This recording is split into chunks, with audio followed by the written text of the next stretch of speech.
Pedrão. Então, rapaziada, o que vocês têm de base de bioenergético para eu ter uma noção? Vocês sabem que é ATP, ADP, NADH, ODH2, ou nunca ouviram falar, é muito estranho,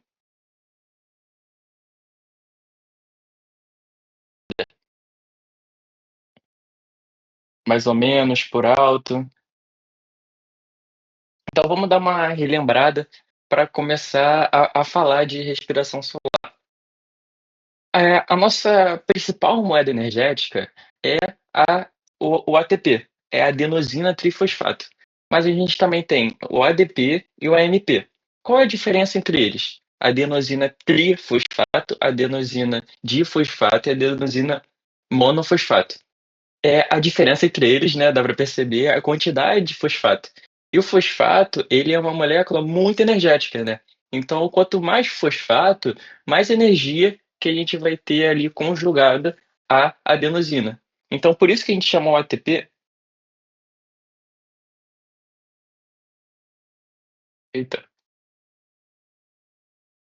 tem como ouvir uma prévia aqui de agora tá melhor ou tá ruim ainda? E agora?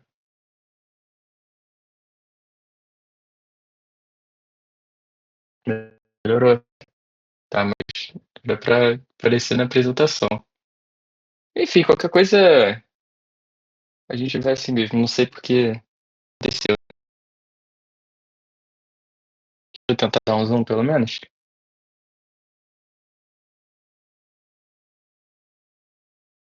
É, tem não sei como é que tira isso aqui. Enfim, eu acho que assim dá pra ir, né. Então, voltando, por isso que o ATP é a nossa moeda energética, porque ele é que tem mais energia associado à adenosina.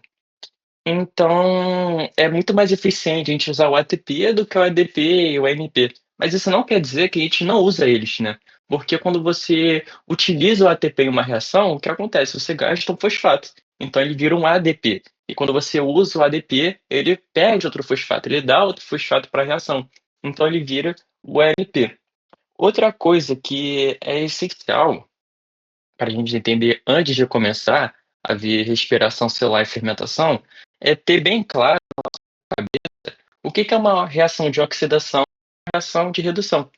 Porque grande parte desse processo, quase todas as reações são reações oxidorredutivas. Então, vocês lembram desse termo? É muito estranho.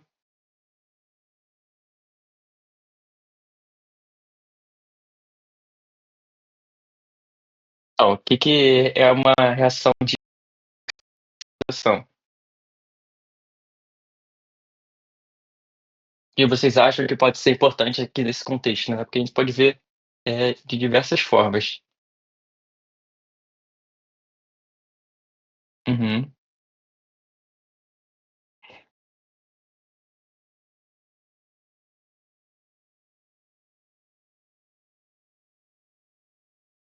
Isso aí, quando a gente faz uma oxidação, a gente tira elétrons de alguma molécula, de alguém, e recebe os elétrons, né. Então quando, vamos supor, o NAD+, ele oxida alguém, quer dizer que ele está tirando os elétrons de alguém e puxando esses elétrons para ele, e ele vira o NADH. Então é isso. E o redução é o inverso, né. Então, se o NADH ele é um agente oxidante, ele está reduzindo, né, ele está ganhando os elétrons. Então são esses termos as iniciais para a gente meio que entrar todo mundo aqui na mesma linha.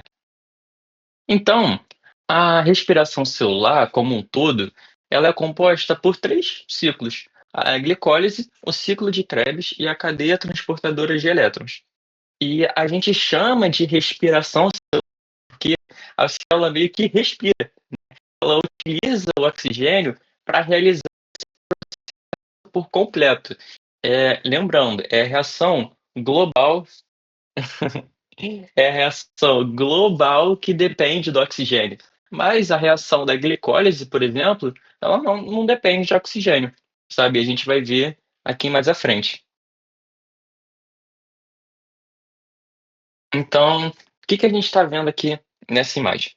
Essa imagem é o processo de glicólise de uma forma mais bonitinha, né, visto por essas bolinhas e tal.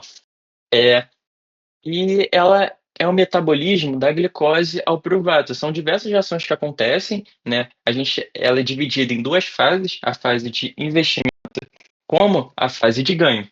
Por que a fase de investimento? Porque a gente tem uma perda de energia, ou seja, a gente utiliza ATP para poder deixar essas moléculas mais energéticas, mas essa energia ela volta depois para a gente, através de umas reações que a gente vai ver lá na frente, mas elas voltam e deixam a gente com saldo positivo, ou seja, a gente usa 2 ATPs, mas no final recebe 4. Então a gente fica com saldo de 2, concordam?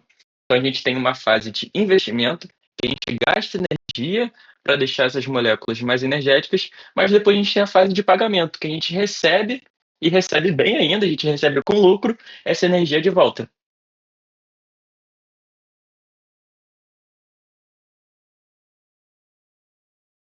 Deu para entender até aqui? Foi? Show,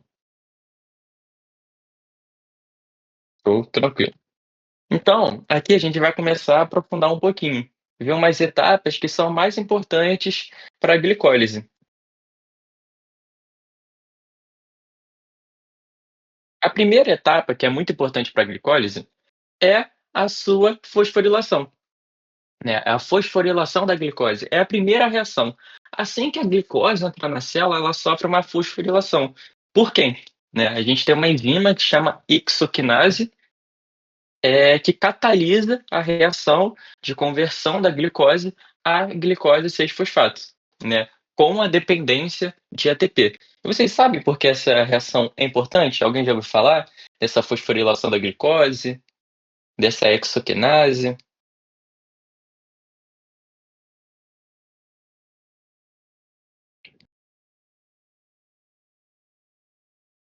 Para formar ATP ainda não, elétrons ainda não, calma. Não, excelente, daí tem que falar mesmo, tem que ser participativa, tá certo. Então, essa etapa de fosforilação é muito importante. Por quê? Transportadores para glicose, vamos supor, no tecido muscular, a gente tem um transportador específico para glicose, que é a GLUT4. Mas a glicose entrar na célula, ela poderia sair muito facilmente, né? Porque o mesmo transportador que leva pode ser o mesmo transportador que volta, né? Levar para fora de novo. Então, essa fosforilação forma a molécula da glicose 6-fosfato. E a gente não tem um transportador para essa glicose 6-fosfato.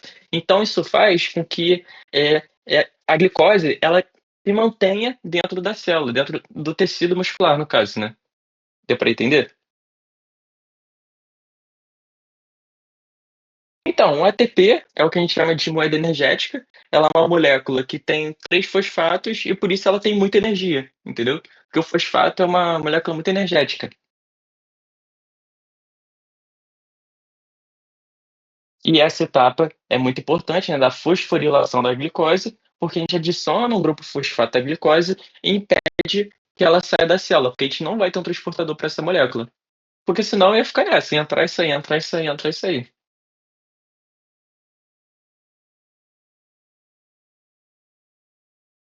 E é o ATP, né, que vai fornecer, que vai dar esse fosfato à glicose. A segunda etapa, que é muito importante da glicólise, é essa formação da frutose 1,6-bifosfato pela enzima PFK, né, a fosfofrutoquinase. E por que ela é importante? Quando a gente olha para a glicólise, como é que a gente vai saber em que momento ela vai estar mais ativa, menos ativa, né? É só a célula entrar que vai tudo acontecer, com qual intensidade vai acontecer. Então, a maior atividade de regulação acontece aqui nesse ponto. E ela sofre regulação da frutose 2,6-bifosfatos, o que vocês ignoram, porque aí já é muito aprofundado, do ADP, AMP e ATP. Vamos lá.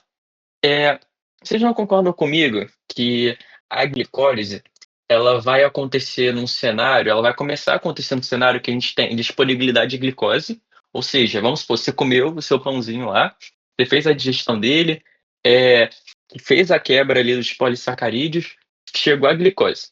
A glicose entrou na célula e tá começando a entrar, tá começando a entrar, tá começando a entrar. Então a glicólise ela vai começar a acontecer, certo? Certo?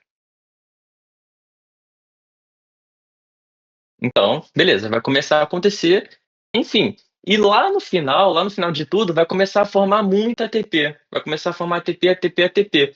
Vocês não concordam que, quando esse processo está muito ativo, quando você começa a formar muito ATP, não faz sentido que a glicólise e a respiração celular como um todo continue acontecendo?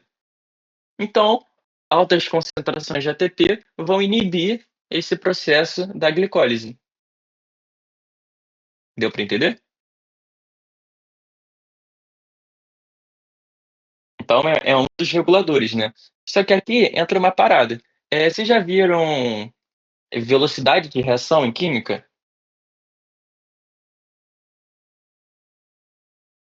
Então vocês já devem saber que quando a gente aumenta um substrato, o que acontece com a reação?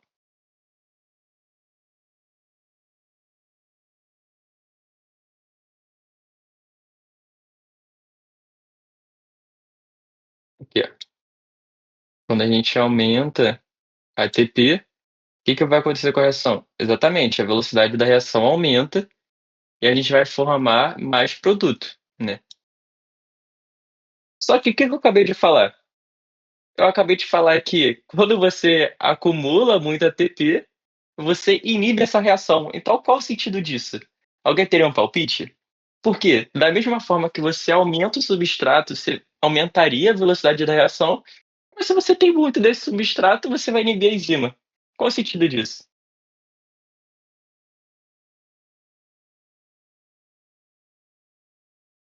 Feedback negativo foi quase.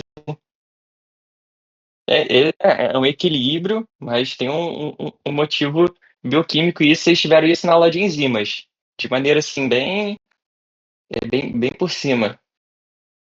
A gente tem um carinha na enzima que a gente chama de sítio alostérico, que quando a gente tem uma molécula em alta concentração, ela ativa esse sítio alostérico e, enfim, modifica a atividade enzimática, né, tanto para o aumento da atividade enzimática como para a diminuição da atividade enzimática. Vocês lembram do sítio alostérico?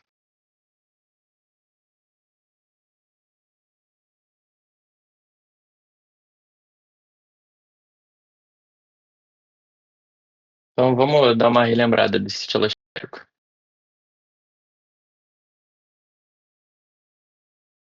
O que acontece? A gente vai ter uma enzima. Uma enzima é uma proteína que catalisa uma reação que já ia acontecer, certo? E na teoria, se você aumenta o substrato, você aumenta quem pode se ligar na enzima, aumenta a chance de alguém se ligar na enzima e fazer a sua reação. Mas o que acontece? A enzima ela também tem um sítio que a gente chama de sítio alostérico, que é um sítio que ele tem uma certa afinidade, né, ele tem um km específico, de modo que esse sítio ele só ativa se você atinge certas concentrações, do inibidor, né. Então vamos supor, a gente tem um ATP, vou falar valores arbitrários aqui. Se você tem 1 ATP, beleza, você vai fazer a conversão. Se você tiver 2 ATP, você vai aumentar a velocidade de reação. Se tiver 3 ATP, vai aumentar. Se tiver 5 ATPs, ainda vai aumentar.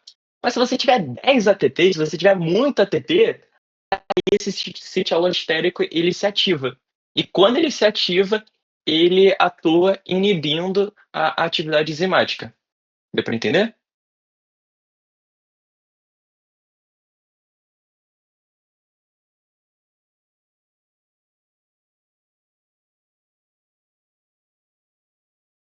Deu.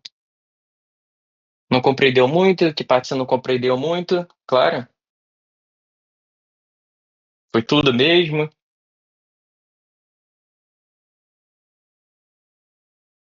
Então, do ATP, nessa enzima, eh, de modo geral, depende, né, depende da concentração dele. Se você tiver até uma certa concentração, vamos supor, valores arbitrários novamente, se você tiver até 5 ATPs, 6 ATPs, você vai aumentar a velocidade da reação. Ou seja, eu tenho 1 ATP, vou ter a velocidade 1. Eu tenho 2 ATPs, vou ter a velocidade 2. 3 ATPs, velocidade 4. 5 ATPs, velocidade 5. Só que se você tiver velocidade 10, se estiver formando muito produto, então, calma, você está fazendo muita glicólise, você está querendo formar muito ATP, não tem necessidade disso, para que você vai ter tanta energia se você não vai usar? Então calma, esse ATP ele volta e atua inibindo a reação através desse sítio alostérico, que esse sítio alostérico ele se ativa. Porque senão você ia ficar formando energia assim, e formando ATP infinito, né. E às vezes não é necessário formar ATP infinito, tem mecanismos mais eficientes, né, você pode acumular toda essa energia, ao invés de você ficar formando ATP para sempre, entendeu. E para acumular energia através de outras rotas bioquímicas. Só que vocês não concordam comigo que no cenário que a gente tem pouco ATP, a gente tem que acelerar essa reação, certo? A reação da glicólise, da respiração celular. É claro para todo mundo que a respiração celular, ela produz ATP,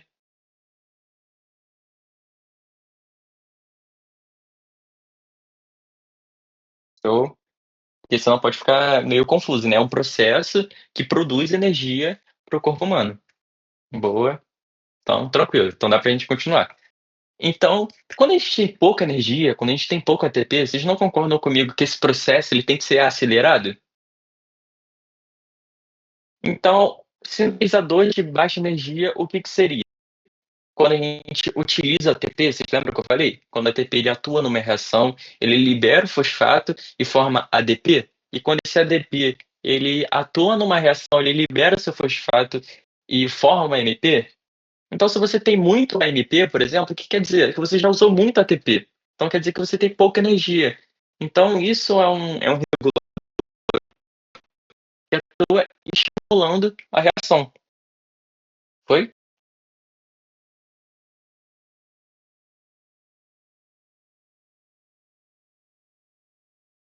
Ok.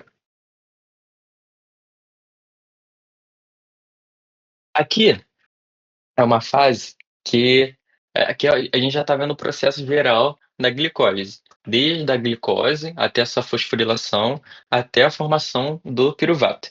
Calma, isso daqui vocês não calma, calma, não se desesperem, não precisem travar, é só para eu explicar um negocinho específico. Se vocês já estudaram a respiração celular alguma vez, a gente aprende que a gente tem um gasto de 2 ATPs e do nada a gente fica com 4 ATPs, né, então a gente usa 2 e recebe 4. Então, mas por que isso acontece? Porque as reações ela começam a acontecer 2 vezes e tal, e tipo assim, a gente só decora isso. A explicação tá aqui, porque a gente tem uma deixa eu o que que acontece? A gente tem uma cadeia de reações que chega num ponto que a gente tem uma quebra em 2, né, então aqui na frutose 1,6 fosfato, a gente tem a quebra dessa molécula em 2 menores. Só que o que acontece? Quem continua na rota da glicólise é só esse gliceraldeído 3-fosfato. A dihidroxicetona fosfato, ela não continua na rota da glicólise. Então o que que acontece? Essa dihidroxicetona fosfato, ela chega e vira novamente o gliceraldeído 3-fosfato. Ou seja, a gente tem a conversão em 2, gliceraldeído 3-fosfato, ele continua a reação e depois a dihidroxicetona vem e faz a reação. Então nesse momento, tudo que acontece uma vez vai acontecer 2 vezes. Então, todas as oxidações acontecem 2 vezes, toda a formação de ATP acontece 2 vezes, tudo acontece 2 vezes. Vocês podem perguntar, né, por que acontece isso? E esse outro carinha aqui é importante porque a gente chama da gliconeogênese, né, então é a formação de glicose. Vocês lembram o que que é gliconeogênese?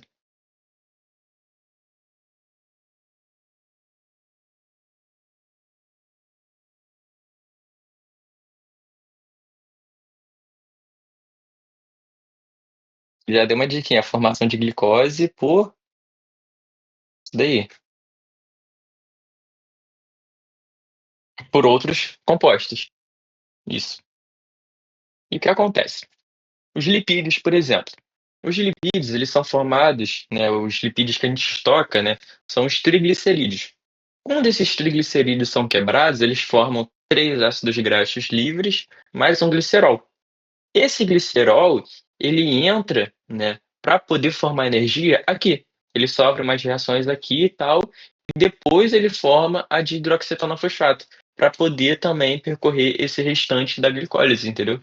Então esse composto é importante que permite que o glicerol entre na reação e também participe da da glicólise. E outro ponto importante é que a glicólise, ela acontece fora da mitocôndria. Acho que é o próximo slide. Aqui. Mas ela acontece fora da mitocôndria, ela acontece no citosol. E o piruvato, né, que nem eu falei anteriormente. E esse piruvato, ele atravessa a mitocôndria e forma o acetil-CoA. E esse processo a gente chama de descarboxilação oxidativa. Por que descarboxilação oxidativa? Porque ele perde um carbono, e oxidativa porque ele também tem perda de oxigênio. Então, descarboxilação oxidativa, e uma perda de CO2.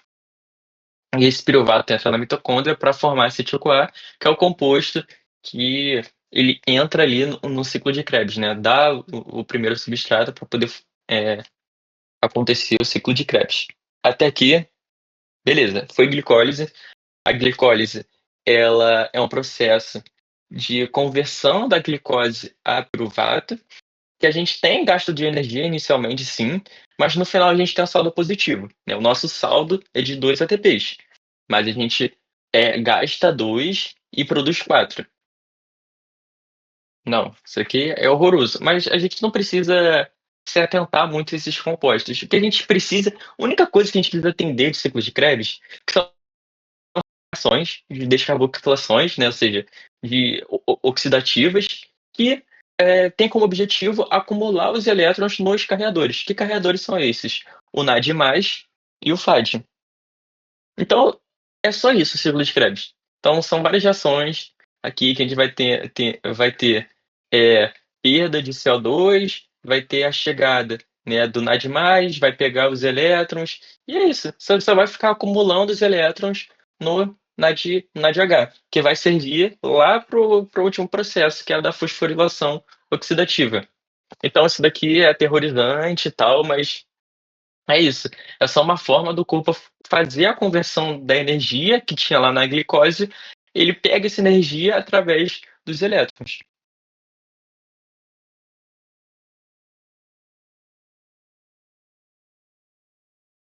Só que o ciclo de Krebs, ele também é regulado.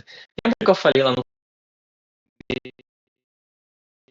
começo que ele pode ser regulado, lá na PFK, a gente pode ter regulação, eh, de ATP, AMP, ADP. Aqui no ciclo de Krebs, a gente também pode ter essas regulações, né, do mesmo jeito que eu falei que o ATP, como que o ATP atua lá atrás, vocês lembram? Ele, acelera a reação, ele diminui a reação.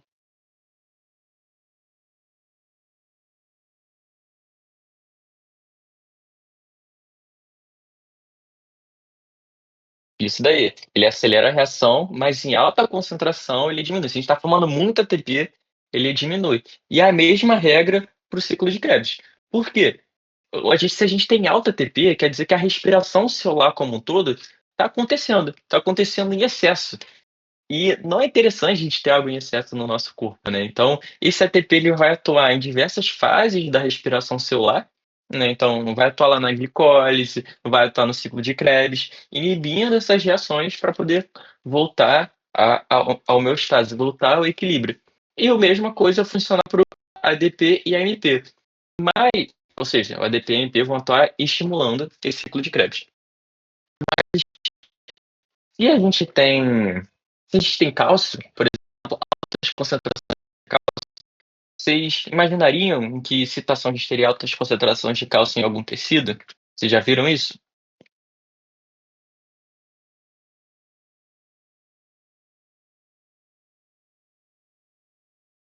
Então, para a gente fazer para a gente fazer a contração muscular, é um processo que ele necessita do cálcio, para poder fazer, as conexões entre os filamentos do músculo, né, de actina, miosina. Isso daí vocês vão ver mais pra frente então, quando chegar na fisiologia ou na histologia do tecido muscular. Eh, então, beleza, atividade física, quando você está contraindo muito músculo, você vai ter altas concentrações de cálcio. Vocês não concordam comigo que quando a gente está numa atividade física, a gente precisa produzir mais ATP? E o nosso corpo sabe disso. Então, o que que ele faz? Altas concentrações de cálcio vão atuar eh, estimulando o ciclo de Krebs, né. Então, é uma forma de você acelerar o processo de respiração celular, acelerar a formação de ATP. E outro carinha que atua aqui no ciclo de Krebs, se já ia esquecendo, é o NADH, né. O NADH a gente vai falar eu vou deixar mais pra frente isso, a gente vai falar deles agora, né. Então, beleza. Aqueles carreadores que a gente falou lá atrás, o NADH e o FATH, né, ou seja, o NAD+, ele vai chegar no ciclo de Krebs e até mesmo na glicólise, ele atua em algumas reações. Ele vai atuar oxidando essas reações e ele vai puxar os elétrons para ele, certo? E ele vai carregar esses elétrons para o processo que a gente chama de cadeia transportadora de elétrons, que é a etapa efetiva de produção de ATP, né. Então é um processo dependente de oxigênio. Por que é um processo dependente de oxigênio? Vamos ver aqui, deixa eu ver se esse é o slide melhor que mostra isso. Tá, vamos por partes então. Ele vai ocorrer, a cadeia transportadora de elétrons ou a fosforilação oxidativa entre a matriz mitocondrial e o espaço intermembrana. Por que o espaço intermembrana? Aqui tem alguma imagem da da estrutura da mitocôndria? Pô, não coloquei. Mas enfim, a membrana mitocondrial ali em cima, aqui a gente vai ter a membrana plasmática, então aqui é o espaço intermembrana, né, a mitocôndria ela vai ter 2 membranas. Então, a gente vai ter um oxigênio aqui no finalzinho, ó, tá vendo? Oxigênio. Esse oxigênio, ele vai atuar eu acho que é melhor começar do outro jeito. Ó, o NADH, ele vai chegar aqui, trazendo os elétrons, né, ou seja, o NAD+, aqueles elétrons que ele capturou no ciclo de Krebs, aqueles elétrons que ele capturou lá na glicólise, ele vai trazer aqui para essa matriz mitocondrial. Essas carinhas aqui a gente chama de complexo proteico. O que que eles fazem? Eles atuam oxidando o NADH que chega aqui. E se você oxida o NADH, você puxa os elétrons para si, certo? E nessa forma, da mesma forma que ele puxa os elétrons para si, os hidrogênios desse NADH, ele passa pelo eita porra, meu Deus, o que eu fiz? Ele passa pelo transportador, né, pelo complexo proteico. Deu para entender até aí? Foi? Então beleza, o complexo proteico fez a oxidação no NADH, pegou energia para ele e bombeou os íons H+ lá para cima. E aí beleza, só que a gente tem esse complexo proteico aqui da frente, que ele é um ladrãozinho, cara. Sabe o que ele vai fazer? Ele vai roubar o elétron do complexo proteico anterior. E esse da frente é outro ladrão, ele vai roubar os elétrons do do complexo proteico de trás. E esse daqui também, ele vai roubar os elétrons do complexo proteico de trás. E esse último aqui, adivinha? Verdade, ele também vai roubar os elétrons no complexo proteico daqui. Mas não acabou. A gente tem esse último ladrão é o oxigênio, né? Aqui, ó. Vamos ver. O oxigênio ele vai chegar, vai roubar esses elétrons daqui e vai formar água. Então, tipo assim, é um roubo atrás de roubo. E essas passagens de elétron permitem com que os complexos proteicos eles vão bobeando íons H+ lá para cima, né. E a gente fala que está se formando um gradiente eletroquímico, no qual a gente tem muito H+ lá em cima pouco H menos de lá, muito H mais lá em cima, pouco H mais ali embaixo, e eles retornam pela proteína que a gente chama de ATP sintase, que é quem realmente vai fazer a produção da ATP. Então, essa energia do gradiente eletroquímico ativa a ATP sintase que vai atuar produzindo ATP.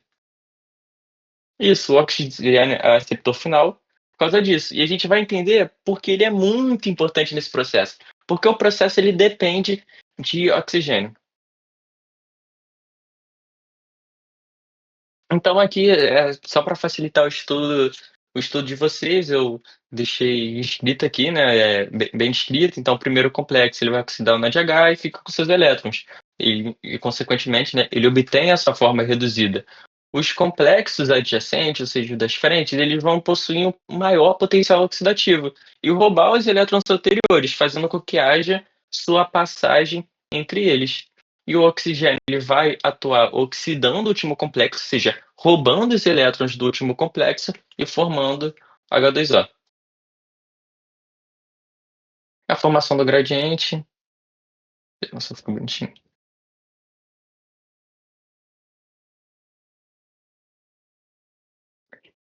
E a ATP sintase funcionando nisso, cara. Pô, caraca, não parece mentira isso? Pô, como que uma coisa dessa funciona, cara? Isso é algo que me impressiona. Sério mesmo. Isso é bizarro, né? Biologia, pô, é muito foda.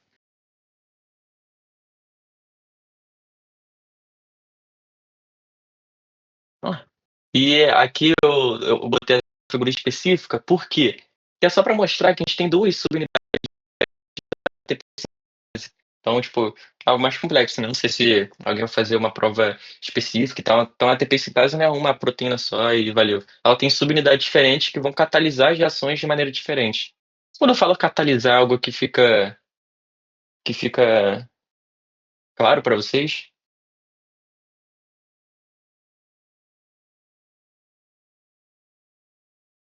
Não, então tranquilo, porque quando a gente fala de enzimas, a gente nunca fala que uma enzima pega alguém e converte aquilo, né, porque isso já ia acontecer, né. O termo correto seria a gente falar catalisar, ela vai acelerar a reação que já vai acontecer, entendeu? Então o correto não é falar que uma enzima converte alguém, em sim que a enzima ela vai catalisar a reação de conversão. E beleza, a gente fez a oxidação do NADH lá no começo.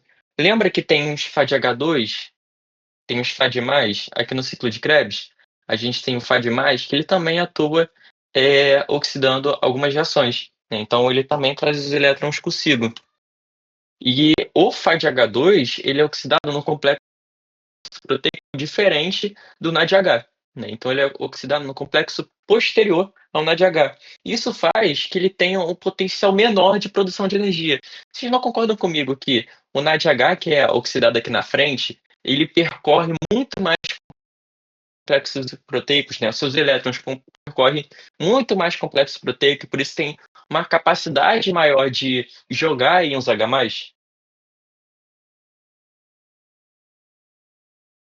Porque o NADH ele vai vir, né, lá da matriz mitocondrial. Então, o NADH ele vai vir na matriz mitocondrial e ele vai ser oxidado por esse primeiro complexo proteico, né. Então, aqui a gente está na cadeia transportadora de elétrons, certo? Vocês estão conseguindo ver o meu mouse? Para ver o meu mouse? Que eu estou apontando várias coisas aqui. Ah, já. Então a gente tem esse primeiro complexo proteico que o NADH oxida, ou seja, esse complexo proteico ele vai roubar os elétrons do NADH. E esses elétrons eles vão passando entre os complexos proteicos. E da mesma forma que esses elétrons vão passando, vai gerando uma energia para você bombear os íons H+ lá para cima, certo? Só que o que acontece? O FADH2 ele não é oxidado por esse primeiro complexo proteico. Ele é oxidado por esse segundo complexo proteico. Ou seja, ele vai ter menos locais para bombear íons H+. Deu para entender? Porque o que forma energia para ativar a TP-sintase não são os elétrons, né? São os íons H+. É o gradiente eletroquímico formado, entendeu? É a volta dos íons H+ pela TP-sintase que vai ativar ela e formar ATP. Deu para entender? Então, esse FADH2 ele é oxidado depois, logo ele tem menos capacidade de passar elétrons, logo ele tem menos capacidade de bombear íons H+, logo ele tem menos capacidade de produzir energia.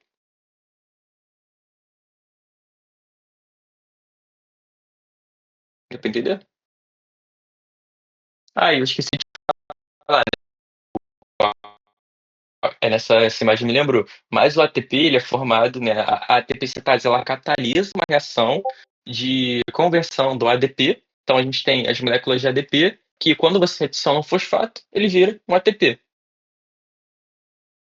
Mas é aquela parada, e se a gente não tiver oxigênio, até que deu para entender tudo mesmo, que agora a gente vai fazer um recap geral, então precisa estar meio claro. Então já então, vocês lembram que eu falei que o oxigênio, ele vai oxidar esse último complexo proteico aqui? E se não tiver oxigênio para oxidar esse último complexo proteico, o que que acontece? Vocês têm uma ideia? Olhando nesse cenário aqui, assim, olhando só para a cadeia transportadora de elétrons, não para fermentação nem nada, só para a cadeia transportadora de elétrons. Isso daí, eh, alguém tem mais algum palpite? Que a Lu tá certa. Eh, Se você não tiver oxigênio para oxidar o último complexo proteico, aqui ó, acho que nesse videozinho aqui fica melhor. Você vai travar o processo todo, cara, porque você não vai ter oxigênio para oxidar ele. Aí ele vai prender os elétrons aqui. Acho que aqui fica melhor, deixa eu só aproximar.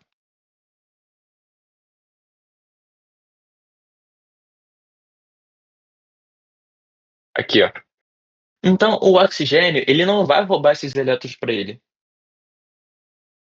E se ele não rouba esses elétrons para ele, esse complexo proteico ele não vai conseguir roubar os elétrons anteriores. E adivinha, ele também não vai roubar os elétrons anteriores. E não vai roubar os anteriores e não vai roubar os anteriores. Parece um monte de rostinho, né, fica mó bonitinho. Então, se o primeiro complexo proteico ele tá com os elétrons, ele tá ali na forma reduzida, ele não vai conseguir oxidar o NADH. E se você não oxida o NADH, o que acontece? Você acumula o NADH. O NADH ele vai começar a acumular, acumular, acumular, acumular. E vocês lembram que enquanto isso ele tá vindo, né? Porque, tipo assim, se a gente tá seguindo a ordem cronológica, manter e tal. Vocês lembram que eu falei que o NADH, eu disse que ia falar depois, né? Porque isso, são 2 elétrons por complexo proteico. Por quê? O oxigênio, vocês lembram que eu falei que o oxigênio ele oxida os 2 elétrons, ele rouba esses dois elétrons para ele e vai formar o H2O. E o NADH ele tem capacidade também de transportar 2 elétrons, né?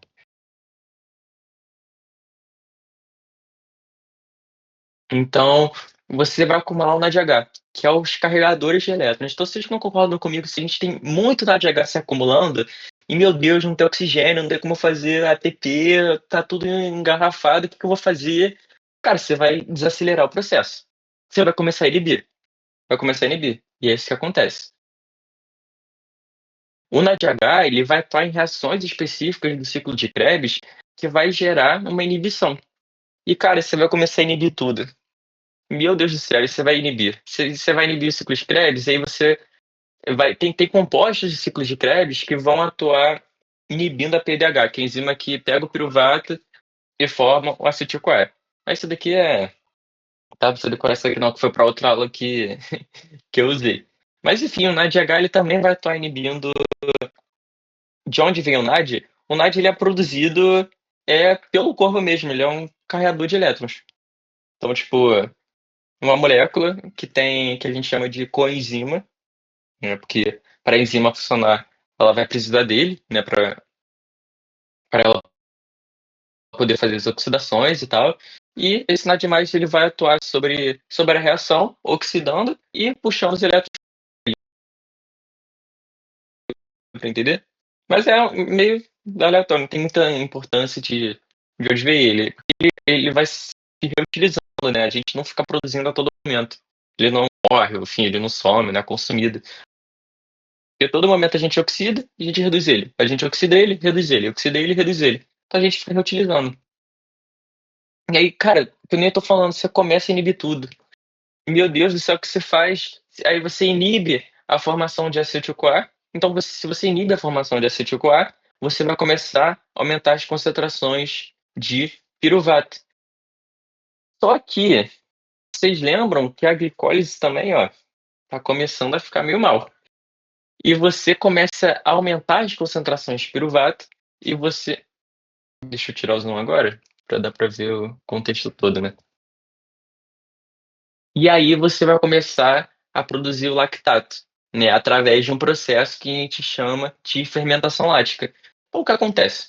De maneira geral, a gente vai ter, só relembrando o que aconteceu até aqui, a gente não vai ter oxigênio. Se a gente não ter oxigênio, a gente não vai oxidar o último complexo proteico e gera engarrafamento. A gente não consegue oxidar ninguém, nem o NADH, que é o composto que traz esses elétrons inicialmente. O NADH se acumula, ele vai atuar inibindo o ciclo de Krebs, vai atuar inibindo a produção da acetil-CoA, fazendo que gere um acúmulo de piruvato. Só que, cara, o piruvato ele vai para onde? Assim, porque beleza, a glicólise ela tá acontecendo ainda, né? O NADH, ele não atua inibindo a glicólise. Ele atua inibindo o ciclo de Krebs e ele atua inibindo a PDH, né? Que é a enzima que faz a produção da acetil-CoA. Voltar aqui, quem inibe a glicólise é a ATP, né? Aqui. São as altas concentrações de ATP. Mas aqui não é um cenário de altas concentrações de ATP, aqui é um cenário de ausência de oxigênio. Então, cara, você está fazendo glicólise ainda, só que não tem oxigênio, e aí o que que vai fazer? E aí ativa a via de fermentação, né? Nos seres humanos e em animais a gente chama de fermentação lática porque ela vai produzir lactato. Você acumula piruvato, não tem como fazer acetil-CoA, então você aumenta a síntese de piruvato. Então aqui a gente entra na, na fermentação lática, que vai ser uma via de meio que de emergência, porque você não vai estar conseguindo produzir ATP pelas vias convencionais, então você vai fazer a fermentação lática que forma o lactato. O lactato, ele também pode virar energia depois, entendeu? Porque em outro processo que também a gente chama de gliconeogênese. Gliconeogênese também é feito pelo lactato. Deixa eu beber uma água.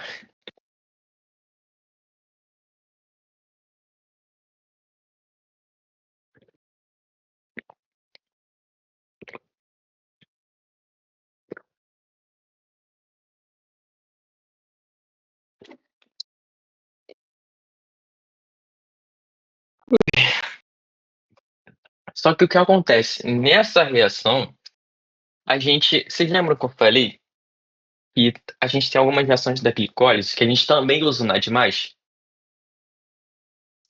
A gente precisa desse NAD+ de volta, né? E como é que a gente vai conseguir esse NAD+ de volta? Se a gente não está conseguindo oxidar lá no complexo proteico, né? Então, a fermentação lática ela também é uma opção de você oxidar o NADH para você ter o NAD+ de volta para si, porque, que nem eu falei, eles são reutilizados, o corpo não fica sintetizando tudo. Então você tem NAD+ e vira NADH. Você oxida NADH, vira NAD+. E fica nessa, entendeu? E é um processo também que, por conta desse motivo, você, né, vai, vai, vai liberar íons H+, né? E a gente também tem a fermentação alcoólica. E qual a diferença? A fermentação alcoólica, a gente vai ter a formação de etanol, e a fermentação alcoólica ela não acontece em humanos, ela acontece por micro-organismos. Você saberia um exemplo de fermentação alcoólica?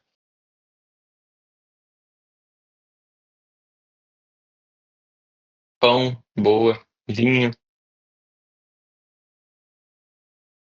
Isso aí, um vinho é um excelente exemplo. Por quê? A gente vai ter uva. O que que a uva tem? Glicose.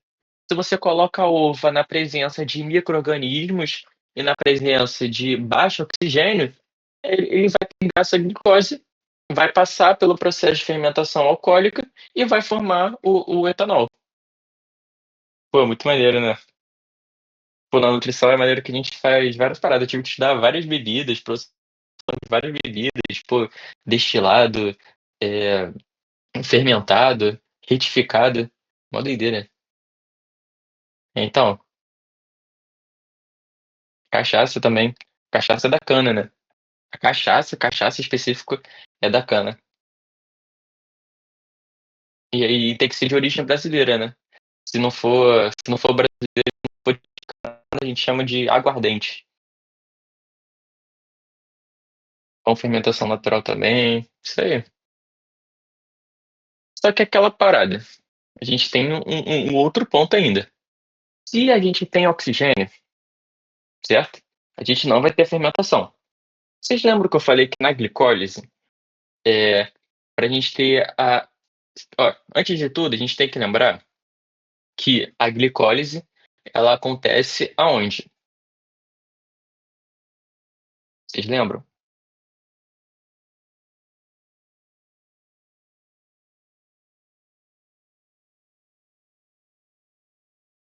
Daí a glicólise, ela acontece fora da mitocôndria, ela acontece no citosol. Então, vocês lembram que eu falei que tem uma parte da glicólise que a gente usa o NAD+, formando o NADH? Só que eu também acabei de falar que esse NADH ele é regenerado pela fermentação lática, certo? Para poder virar o NAD+ de novo e poder exercer sua função de novo na glicólise. Só que isso só acontece, essa fermentação lática, ela só acontece se a gente não tiver oxigênio, certo? Então a gente, na teoria, só iria regenerar esse NADH se a gente não tivesse oxigênio. Mas, cara, o nosso corpo é perfeito, ele pensa em tudo. Ele pensa em tudo. Então a gente tem um jeito de oxidar esse NADH para virar NAD+, com a presença de oxigênio. E por que não é um mecanismo, né, de cadeia transportadora de elétrons? Porque vocês lembram, a cadeia transportadora de elétrons é dentro da mitocôndria, né. Esse NAD+, o NADH, ele está fora da mitocôndria. Esse NADH fora da mitocôndria, ele só serve para as reações, de glicólise, entendeu. Então aqui a gente tem um processo, eu coloquei só para ilustrar, mas, pô, pelo amor de Deus, vocês não precisam saber que tem um método, uma forma de você oxidar aquele NADH fora da mitocôndria, aquele NADH que atua na glicólise, entendeu? Que é através da lançadeira glicerol-fosfato, que é um sistema que vai oxidar o NADH presente no citosol, oriundo da glicólise, e esse sistema ele acaba se diferenciando, a depender do tecido, né, se é no rim ou se é no fígado. E aqui a gente tem o saldo total, da glicólise. Eu também botei aqui para ilustrar, caso caia alguma questão, quantos ATPs são formados, quanto NADHs é feito, quanto faz GH2 é feito. Eu não foquei muito nisso, em quantidades específicas, que isso daqui é muito decoreba, né, então, tipo assim, é sentar e ficar decorando mesmo. Então, eu acho muito mais importante entender o processo como um todo, entendeu? A gente entender, tipo assim, por que quando não tem oxigênio, a fermentação acontece? Cara, porque quando não tem oxigênio, você não consegue oxidar o último complexo proteico. Então os elétrons se acumulam. Os elétrons se acumulam, o primeiro complexo lá, ele não vai conseguir oxidar o NADH. Então o NADH se acumula. E como eu tinha falado, o NADH, ele atua inibindo reações tanto do ciclo de Krebs, como da formação da acetil-CoA. E como consequência, você tem um acúmulo de piruvato. Cara, você tem piruvato se acumulando, a glicólise está acontecendo, porque o NADH ele não inibe a glicólise, e esse piruvato ele precisa ir para algum lugar. Esse lugar é a fermentação lática. E em conjunto a isso, a fermentação lática ela vai atuar, oxidando o NADH, permitindo que o NAD+, eh, seja regenerado de novo, né, aqui ó, tá vendo? Nessa reação aqui, a gente tem a utilização do NAD+. Se a gente não tem esse NAD+, já era, cara. Porque na presença de oxigênio, a gente só vai conseguir regenerar esse NAD+ de novo, lá naquela lançadeira. Então pode cair em alguma prova mais aprofundada, tá? Porque isso é algo muito importante, né? No cenário normal de presença de oxigênio, o NADH ele é regenerado pelaquela lançadeira. Em que cenário a gente tem formação de lactato, assim, no cotidiano, no ser humano? Vocês têm alguma ideia? Que a gente tem privação de oxigênio, ausência de oxigênio?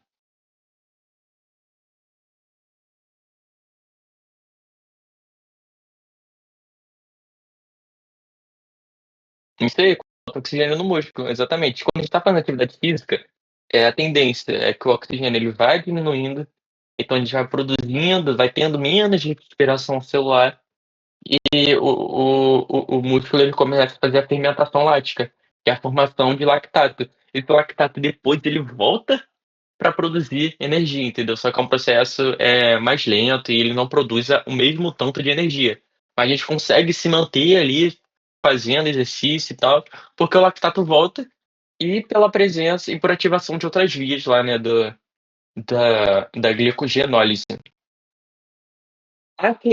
Especificamente, a queimação do músculo, ela se dá pelo acúmulo de íons H+, porque você vai fazendo contração muscular, que nem eu falei, você vai quebrando ATP, vai formando ADP, vai formando AMP. Isso é um processo que vai gerando acúmulos de íons H+, entendeu? Então, se você tem um meio muito ácido, você acaba sentindo essa queimação.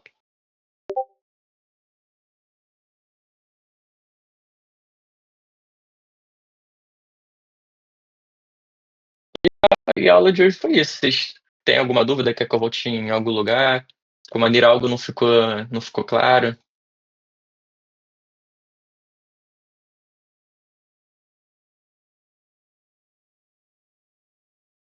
Vocês têm alguma outra dúvida de qualquer coisa? Da biologia, da fisiologia, da bioquímica, da faculdade? Claro, se eu pesquisar aqui. Vocês querem dar uma pausinha pra ir no banheiro, fazer uma coisa assim, enquanto eu vejo mais questões? Questões. Vocês querem fazer de algum lugar específico? Pô, deixa eu ver se eu tenho aqui. Calma aí. No celular. Ah,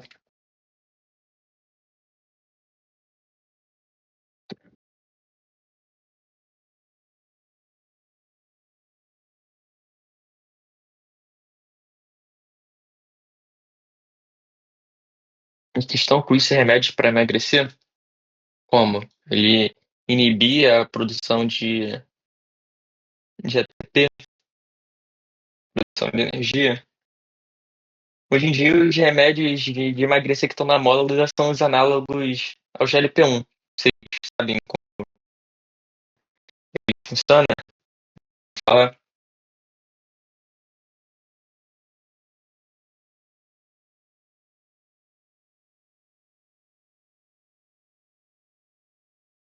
Então, o GLP-1, ele é um hormônio que estimula a insulina, né? Por isso que eles eram chamados de, antes, né, de ser remédio para obesidade, é um remédio para diabetes.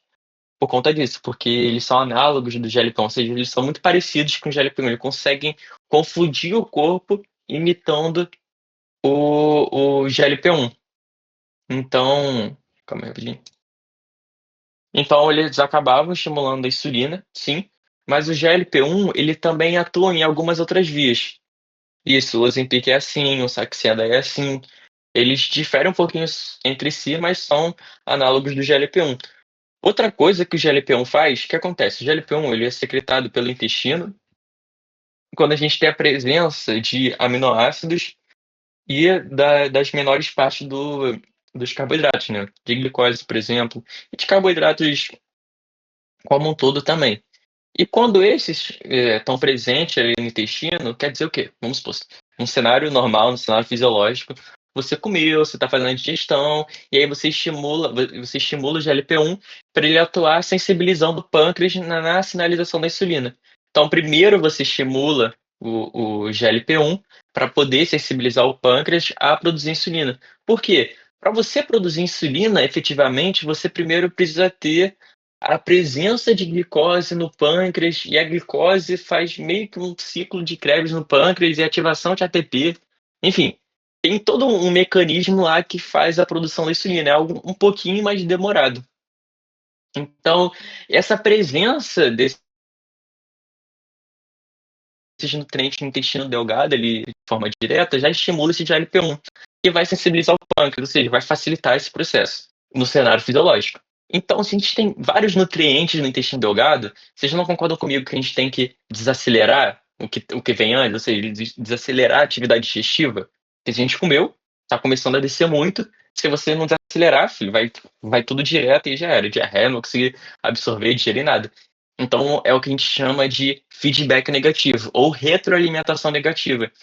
Ele atua no estômago, ele atua diminuindo a motilidade, né, a motilidade é o é meio que a velocidade do trato gastrointestinal, entendeu? A velocidade que ele faz a digestão, ele faz as contrações, os movimentos peristálticos para poder fazer a digestão mesmo, poder andar com alimento, andar com quimo, com bolo alimentar.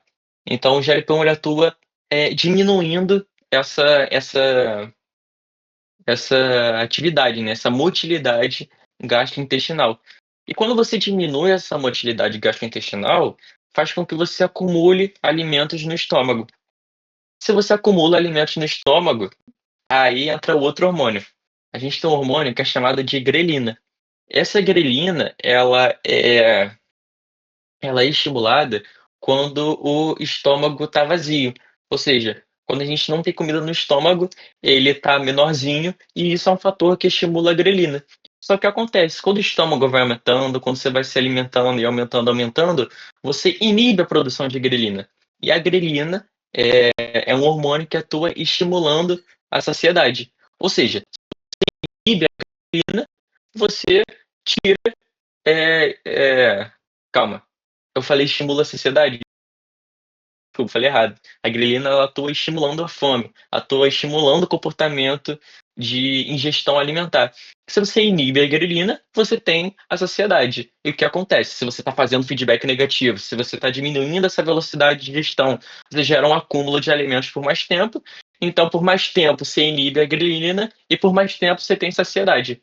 E até por isso que um dos efeitos colaterais, né, desses remédios é enjoo, náusea, porque você fica com o estômago cheio e tal, dá um desconforto, às vezes até vômito, né.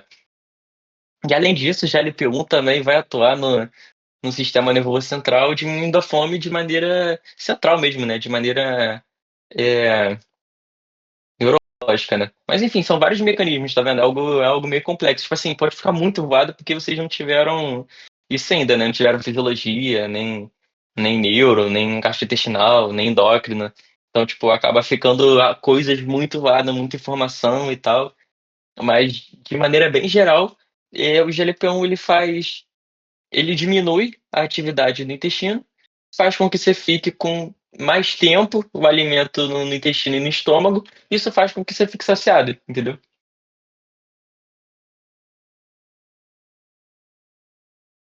Pô, eu não tô conseguindo, eu queria puxar aqui da calma aí rapidinho, vou pegar a câmera aqui pra pegar no WhatsApp.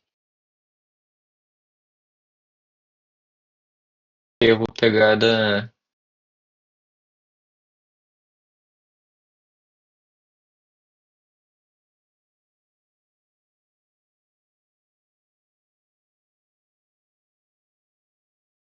vou pegar da internet mesmo, eu ia pegar do hum, queria pegar uma questão mais aprofundadinha.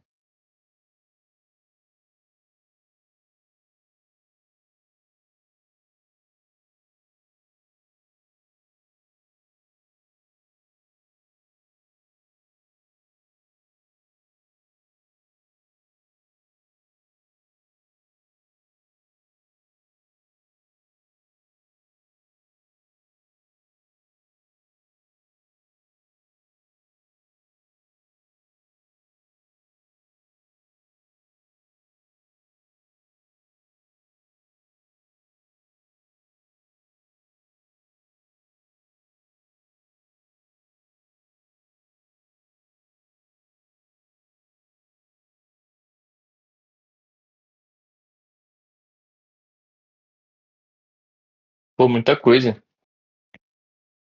Lá no laboratório a gente estuda a idade, né? Então, tipo assim, a todo momento a gente tá tendo contato com isso.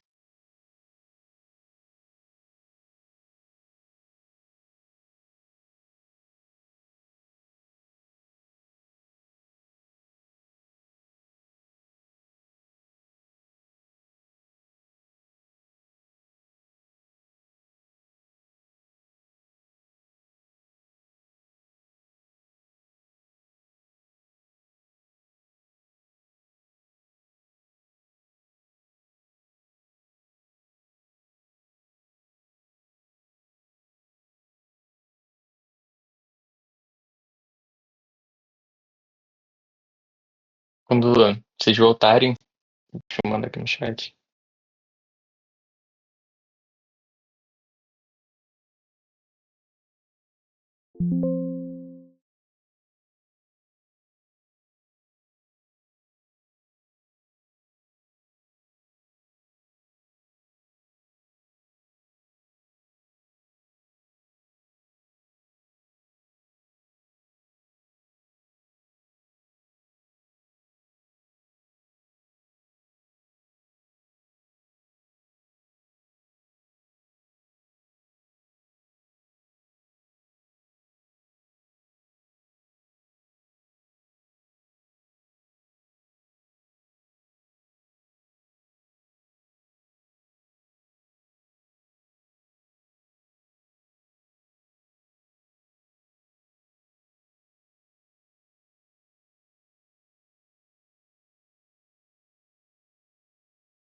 Nossa, ainda tem os desacopladores, né? Que é uma forma de, por exemplo, a termogênese, né? A termogênese, eles acontecem através de uma proteínazinha que a gente chama que é a proteína desacopladora. Que o que acontece? Desses prótons, ao invés de eles voltarem a formar o gradiente eletroquímico, eles voltam por essa UCP e ao invés da energia se formar o gradiente eletroquímico, essa volta dissipa energia em forma de calor. A gente tem o hormônio, por exemplo, que são os hormônios tiroidianos, que eles aumentam a termogênese através desse processo, né? Os hormônios tiroidianos, eles são os hormônios lipídicos, que eles conseguem atravessar a membrana e vão atuar no DNA, aumentando a transcrição para essa proteína, né? Para essa proteína UCP, fazendo com que aumente a expressão desses acopladores e aumente a termogênese. Então a pessoa sente mais calor, né? E diminui de ATP, né? Porque ao invés de você formar o gradiente eletroquímico, você já coloca a energia em forma de calor, em cima do gasto calórico.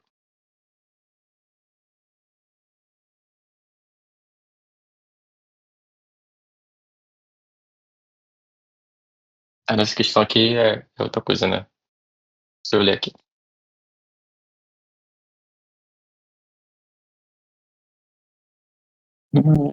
Esse documento calculador da cadeia da mitocôndria, exemplifica emagrecedor. Todo possível perigoso pela corrente de casos letais, com medicamento é proibido de espécie. Então, quando a substância captura em espaço intermembranas de prótons H+, provenientes da atividade das proteínas, retornando mais linear, esses prótons não passam pelo transporte, resultando em maior consumo celular de ácidos graxos, acho que não, bloqueio de ações de ciclos de Krebs, resultando em maior gasto celular de energia. Não.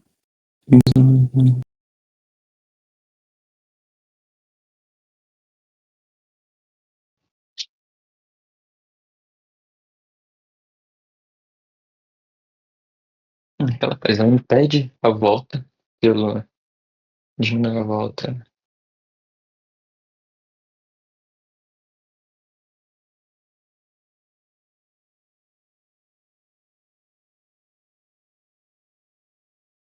Você precisa de mais mobilização de substrato para poder formar a mesma quantidade de ATP.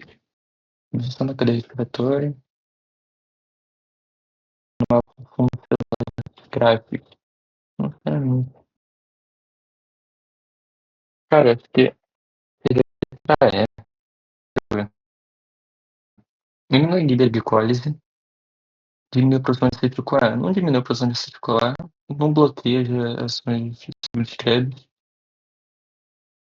modificação da cadeia respiratória, pode ser até razão de maior consumo celular de ácido graxo. A gente não consome o ácido graxo em específico, né? Ele é convertido. Acho que é a letra E. É a letra E? Letra E. Então, cara, faz sentido. Por quê? É o que eu falei, né? Você vai ter um desacoplador. O que que é um desacoplador? Tem uns complexos proteicos lá. Ele vai bombear, é, vai bombear os íons H+ para esse espaço intermembrana. Que para formar o gradiente eletroquímico.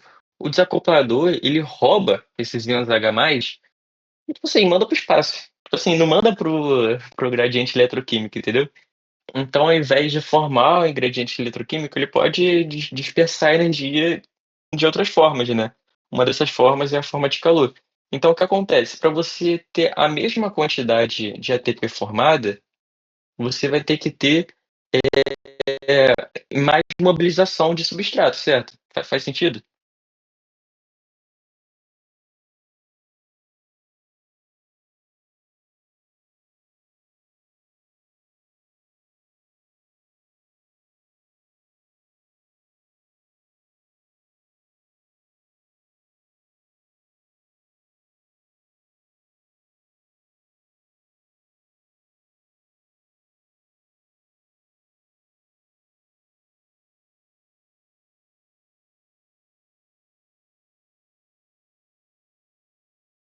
A gente pode fazer mais questões aqui.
Ah, aqui eu achei. É isso? Ah, foi. É, dá pra ver os meus rabiscos? Aqui. Não, mas esse de vermelho aqui tá dando pra ver? É caído porque eu tava tentando ativar isso. Pô, então, deixa eu ver.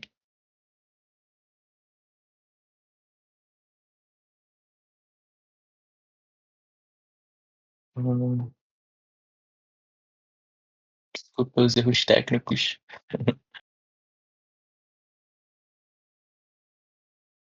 Aqui, esse daqui? Ah, consegui. Pronto. Tá, vamos lá então.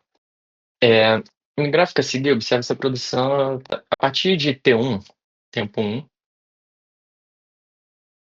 o suprimento de oxigênio no músculo é insuficiente para as células musculares realizarem a respiração aeróbica. Vamos entender. A partir de T1, o suprimento de oxigênio no músculo é insuficiente para as células musculares realizarem a respiração aeróbica. Então, o gráfico ele mostra a produção de CO2 e ácido lático no tempo. Se a gente tem muito CO2 no tempo 1, né, quer dizer que a gente tem pouco oxigênio, né? Então acho que estaria certo.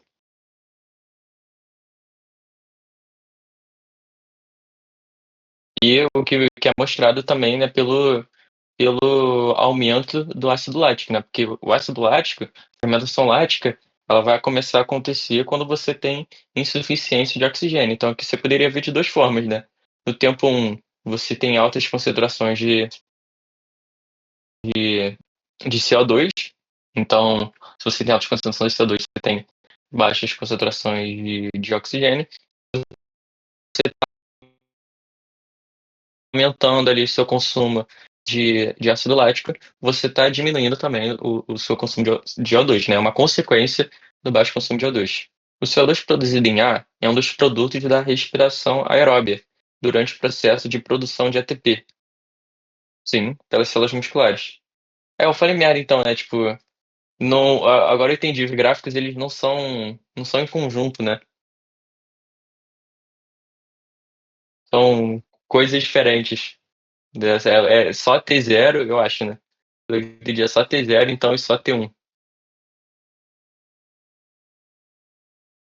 Então, mas enfim, você consegue ainda concluir que o O2 é insuficiente pelo aumento do, do ácido lático, né? Que é uma consequência da fermentação lática, que é uma consequência da inibição de oxigênio.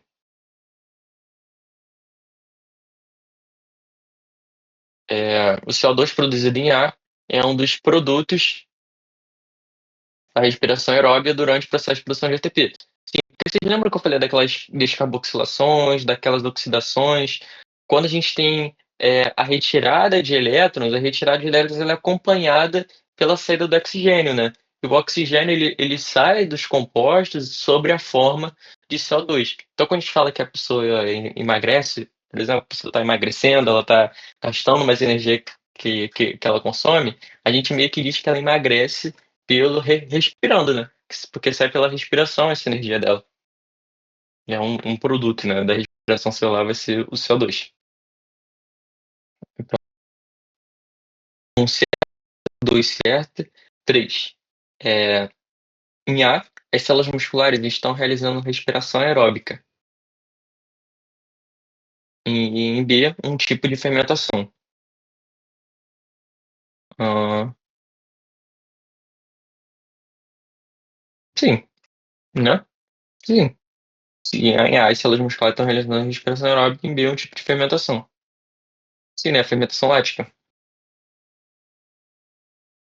A partir de T1, a produção de ATP pelas células musculares deverá aumentar.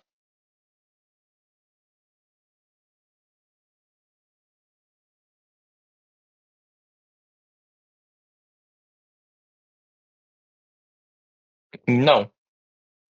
Porque no T1, a gente lembra que eu falei que o momento que a gente produz mais ATP, isso daí, que o Mariano falou tá certo.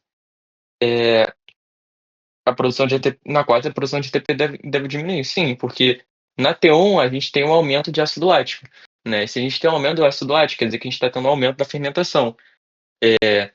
A gente produz na respiração celular 30, né, o nosso saldo são 30, ATPs. Na fermentação lática, a gente aconteceu a glicólise só, então, tipo assim, a gente tem um produto de 2 ATPs, entendeu? Então, a gente tem a produção de 2 ATPs e o outro a gente tem a produção de 30 ATPs, né.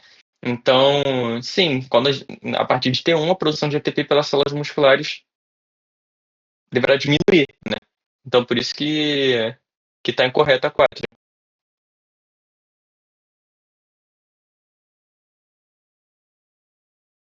Foi? Foi mesmo? Deixa eu pegar outra aqui, abrir do site. Ih, não, tem que voltar. Aqui, ó. Essa daí eu não tinha visto essa caiu no Enem, eu tinha parado de acompanhar, achei interessante essa questão aqui. Vocês chegaram a fazer? Vocês já viram ela? Então vamos fazer em conjunto e com calma. Eh, a produção de ATP depende do gradiente de prótons gerado pela cadeia respiratória. Sim, a gente viu aumentar o zoom?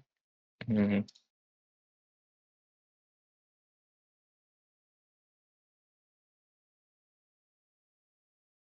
sim, tá melhor?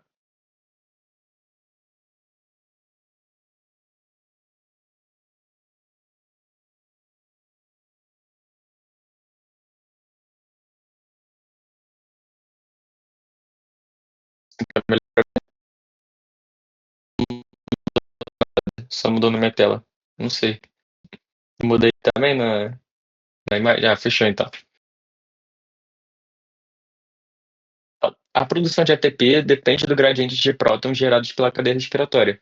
Sim, a gente viu lá na teoria, né, que a gente vai tendo as oxidações do complexo proteico, que gera uma energia para esses complexos proteicos bombear os prótons lá para cima, né, os íons H+, que vai formar um gradiente eletroquímico que vai ativar a ATP sintase. Nessas reações, os elétrons provenientes da oxidação do NADH e NAD+, né, aqui no primeiro complexo proteico, percorre a cadeia até chegarem à citocromo C oxidase, né, que é o último complexo proteico, reduzindo 3+ a ferro 2+. O oxigênio atua como aceptor final desses elétrons formando água. Sim, o oxigênio ele atua no último complexo proteico, né, oxidando ele e pegando os elétrons para si. O cianeto é uma espécie química altamente tóxica que tem grande afinidade pelo ferro 3+, ou trivalente, né. Quando células são expostas ao cianeto, elas se ligam ao sítio do ferro valente, ou 3+, da C oxidase, impedindo a sua conversão em ferro 2+, e bloqueando a cadeia respiratória. Então o que a questão falou? Aqui a gente tem os complexos proteicos, 2, 3, 4. O 4 é citocromo C oxidase. Ele coloca um inibidor na citocromo C oxidase, impedindo com que tenha a oxidação, né, desse complexo pelo oxigênio. E é o que a gente conversou lá na teoria, né? Se a gente tem a inibição desse último complexo proteico, o oxigênio ele não consegue oxidar esse. E ele não vai conseguir oxidar esse daqui, né. Esse daqui vai estar bloqueado, então não vai conseguir oxidar esse, não vai conseguir oxidar esse, não vai conseguir oxidar esse, que vai gerar o quê? Quem é o primeiro carinha aqui? É o NADH, né. O NADH ele é oxidado pelo complexo 1. Se o complexo 1 ele está engarrafado, né, se subiu, parou tudo, a gente vai ter o acúmulo do NADH. Exatamente, o acúmulo do NADH. Não pode ser um aumento da concentração de ATP, porque não vai chegar, né, os elétrons não vão chegar até o ATP, porque vai estar bloqueado.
a gente não está tendo inibição, né, não está tendo ausência do oxigênio.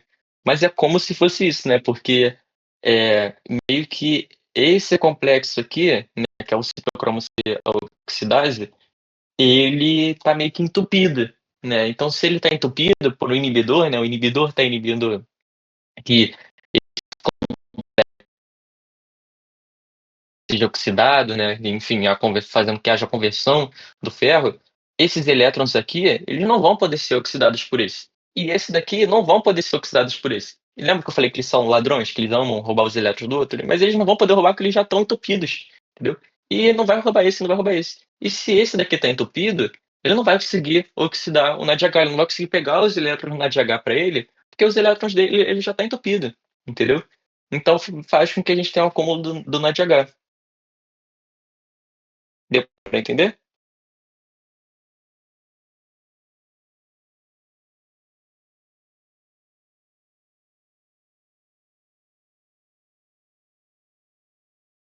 Eita, essa daí é feia, hein. Deixa eu ver. Será que eu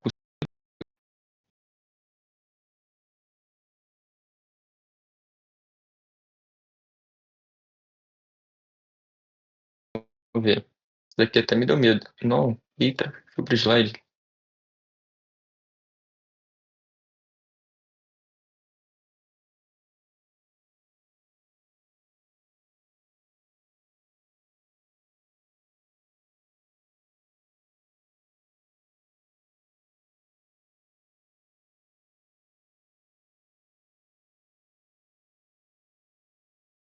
Então vamos lá.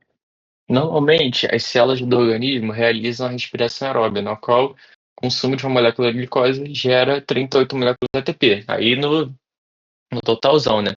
Isso daí também depende de autor, tá, tem tem uns que digam que é 30, tem uns que de 32, tem uns que digam 38, então isso é algo que acaba variando. Contudo, em condições anaeróbicas, o consumo de moléculas de glicose pelas células é capaz de gerar apenas 2 moléculas de ATP. Sim, porque vai estar acontecendo somente o processo de glicólise, né, e a fermentação lática, consequentemente. Qual curva representa o perfil de consumo de glicose para manutenção da homeostase de uma célula que inicialmente está em condição anaeróbia e é submetida a aumento da concentração de oxigênio? A gente tem consumo de glicose para concentração de oxigênio. Deixa eu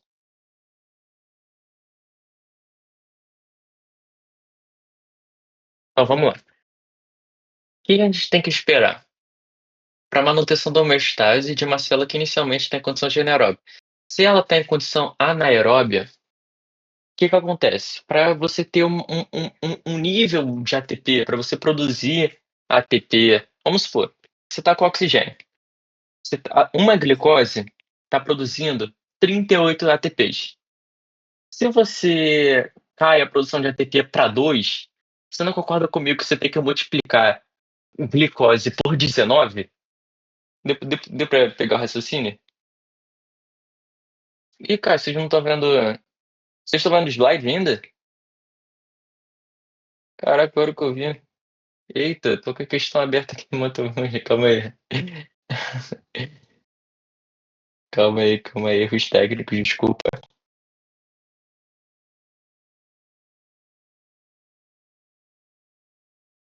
Aí foi. Vocês querem que leiam a questão de novo?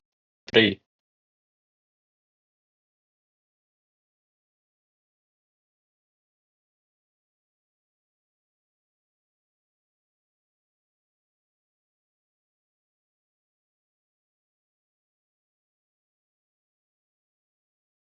dá pra ir? Então, como é que eu estava falando? O que acontece?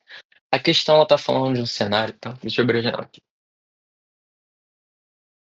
Ela tá falando de um cenário que você tem a diminuição do oxigênio. Fazendo com que você, ao invés de produzir 38 ATPs, né, de acordo com esse autor, de acordo com essa questão, você produza 2, que são provenientes somente da glicólise, né. Então, cara, se uma glicose, com oxigênio produz 38 ATPs, você não concorda comigo que para eu manter a homeostase, eu tenho que produzir eu tenho que usar 19 vezes a mais de glicose? Tipo assim, para produzir a mesma quantidade de ATP com pouco oxigênio, eu tenho que usar muito mais glicose? Deu pra entender ou não? Porque, tipo assim, eu tô num cenário normal, eu tô com oxigênio, eu tenho uma glicose, ela vai passar por toda a respiração celular e vai formar ao equilíbrio do corpo, ao mesmo corpo, entendeu? É quando tá tudo reguladinho. Então, para você voltar ao meu estado e para você voltar para o equilíbrio, você sair de algum estresse. Então, beleza, você tá com oxigênio. Se você tem oxigênio, você vai fazer respiração celular a partir de uma glicose. Isso faz com que você produza 38 ATPs.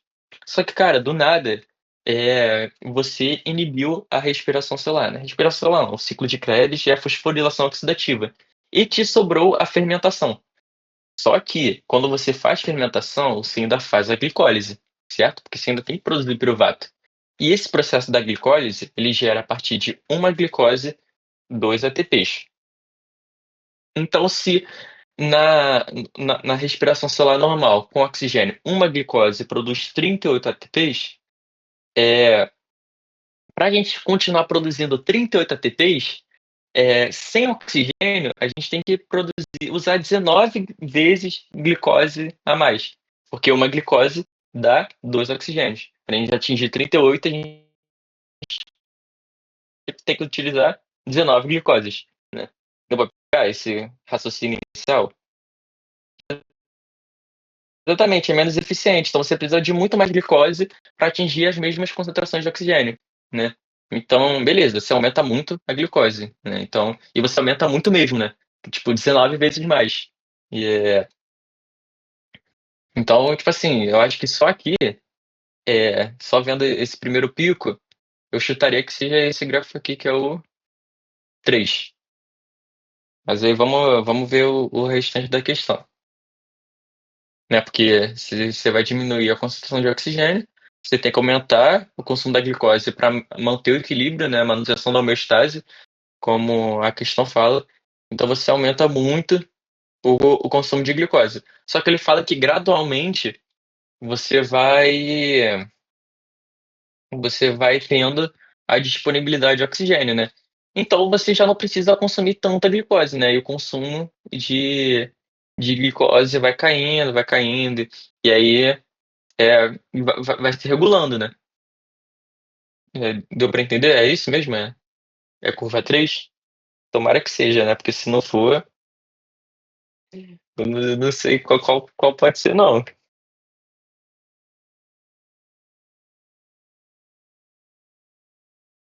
Vocês têm o gabarito aí?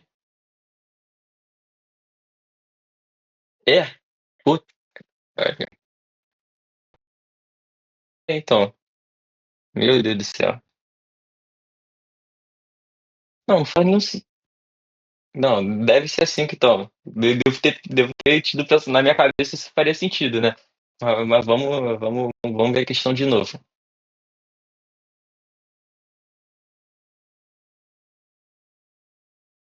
Ó, quando a curva representa o perfil de consumo de glicose para manutenção da homeostase de uma célula que inicialmente ela está em condição anaeróbia, então ela está sem oxigênio. Se ela inicialmente não, caralho, foi o que eu expliquei, só que eu expliquei ao inverso, né, porque, nossa, interpretei a questão errada. O pensamento é esse mesmo, é o mesmo pensamento. No começo, só que eu pensei que ele estava inibindo com o tempo, estava diminuindo o o consumo de O2. Ele já começa com baixo consumo de O2. Então se ele já começa com baixo consumo de O2, então você já está consumindo muita glicose, certo? Deu pra entender? É o mesmo pensamento, só que ele já começa em estado zero oxigênio, né. Então ele já começa anaeróbio, ele já começa com o consumo de glicose lá em cima, né. De modo que, vai voltando o oxigênio, né, e aí o consumo de glicose vai diminuindo. E não, eu pensei que ele ia diminuindo o consumo até chegar no topo e aí retoma e diminui. Eh, só que não, né, aí faz sentido.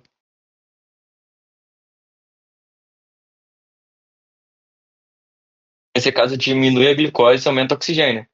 Sim, porque fica mais eficiente, porque que nem eu tinha falado anteriormente, quando você inibe se fosse um ciclo seria 3, né, se você fosse, aumentando a disponibilidade de oxigênio até um ponto, porque aí seria um ambiente homeostático, né, porque se, aumentaria a disponibilidade de oxigênio, aumentaria a concentração de ATP, aí você diminui o processo, a velocidade do processo. Mas aqui ele só está falando do retomo até a níveis graduais, né. E nesse caso diminui a glicose e aumenta o oxigênio. Sim, por quê? A gente estava falando que no começo ele estava sem oxigênio. Então, se ele está sem oxigênio, ele tem que usar muita glicose, muito mais glicose para produzir a mesma quantidade de ATP. De modo que, se você vai dando disponibilidade, ele vai aumentando a capacidade de fazer respiração celular e a eficiência na produção de ATP é maior, porque ele consegue chegar na cadeia de transportadores de elétrons. Então, o consumo de glicose vai diminuindo para produzir a mesma quantidade de ATP. Porque aqui ele não está falando de ATP produzido, né? Aqui ele só está falando de consumo de glicose. Se a gente fosse falar de produção de ATP, seria um gráfico totalmente diferente. Acabei me embolando lá no comecinho, mas é isso mesmo. É a mesma explicação, só que no começo ele já começa com zero oxigênio.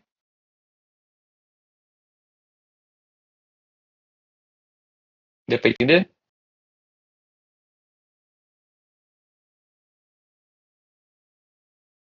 Vocês têm alguma outra questão aí que interessou vocês? Manda aí, manda aí.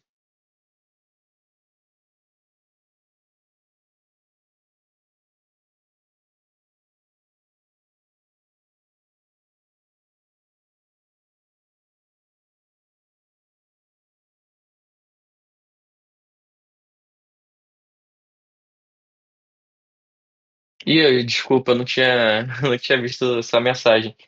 Mas homeostase não seria a presença de ATP, porque, que nem eu falei, a homeostase é um ambiente de equilíbrio, né, é um ambiente normal, é um ambiente que a gente tem ausência de um estresse. Quando a gente tem a presença de oxigênio, né, é um ambiente normal, um ambiente fisiológico, e quando a gente tem a presença de oxigênio, a gente tem a produção de ATP, regulada. Não necessariamente a presença em si, né, porque a gente também tinha presença de ATP, né, a gente tinha 2 ATPs ainda oriundo da glicólise. É a produção adequada.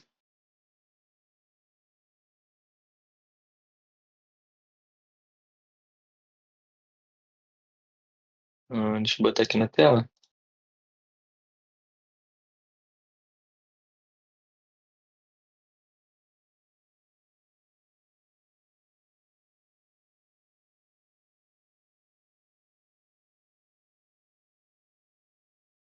Pô, desculpa terminar e voltar toda hora que eu eu aprendi muito bem como é que fica mudando. Cianeto é uma toxina que bloqueia, é mesmo relacionado, né, do cianeto que a gente viu, bloqueando a última das 3 etapas do processo respiratório aeróbico, impedindo, portanto, a produção de ATP, moléculas responsáveis pelo sumiço. Porque essa exposição do cianeto também impede a síntese de gás carbônico a partir da quebra da glicose? Não, né, porque quando a gente tem o cianeto, ele vai atuar inibindo lá na cadeia respiratória, né, a glicólise ainda vai estar a quebra da glicose ainda vai estar acontecendo, né. Mas o cianeto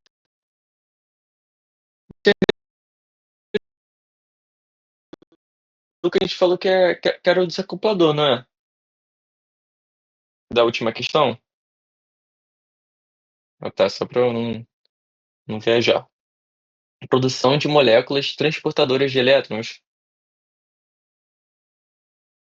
Cara, isso daqui até que faz sentido, né, não sei se é essa porque eu não li as outras, né, mas faz um pouquinho de sentido, não sei se a Chi tá tão correta, porque o que acontece, eh mas aí não seria produção necessariamente, né, seria tipo assim, meio que uma reciclagem, porque com a inibição do daquele complexo lá, a gente tem o acúmulo de NADH, e o transportador de elétron, na verdade, é o NAD+, né. Só que esse NAD+, ele só consegue retornar quando você tem a oxidação do NADH, né, que com a presença desse inibidor ela não acontece. Mas vamos ver as outras alternativas. Oxidação da glicose, ela continua acontecendo, né, lá na glicólise. Formação de água a partir formação de água a partir do gás oxigênio? Sim. É, eu acho que é essa então, que é até mais certa, quebra da glicose e moléculas de piruvato. Não, continua acontecendo. Sem eritropoetina a última das 3 etapas do processo respiratório aeróbico, impedindo, portanto, a produção de ATP, molécula responsável. Eu acho que é essa, né? Formação de letra D, né? Então, letra D. Deu pra entender? Porque na última. Ó, porque quando você inibe aquele último complexo proteico, você não vai conseguir fazer oxidação pelo oxigênio e roubar os elétrons dele, porque ele vai estar inibido, né? Então não vai estar acontecendo aquelas reações ali.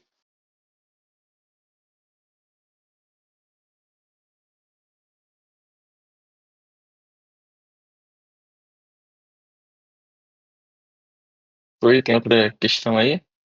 Ou foi todas? Se tiver outra, pode mandar aí também. Se não tiver,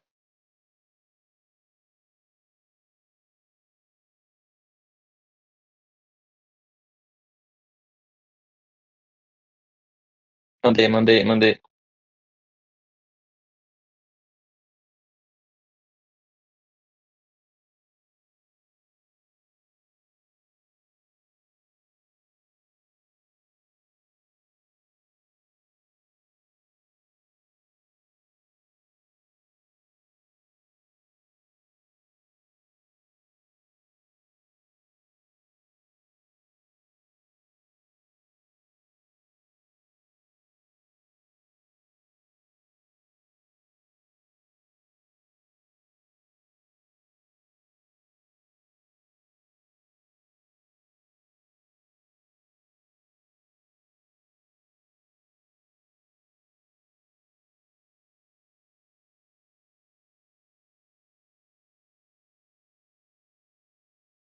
Cara, como é que eu vou tentar aprender a compartilhar isso sem.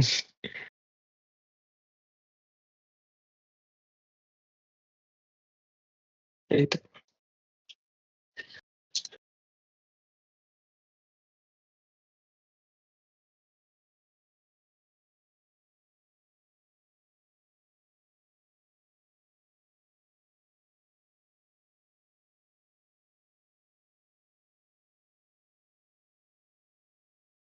Aí, estão vendo? Então, né? Cientistas descobriram um mecanismo biológico que transforma a gordura branca, né, em gordura marrom. É o processo de Browning, que a gente chama, né? A primeira acumula energia no corpo, está associada à obesidade. A segunda, temperatura. Essa descoberta representa uma estratégia para combater a obesidade. O mecanismo de regulação da temperatura regular, eita, vamos lá. Utilização de ATP para produção de calor. Uh, Trifosfato de adenosina.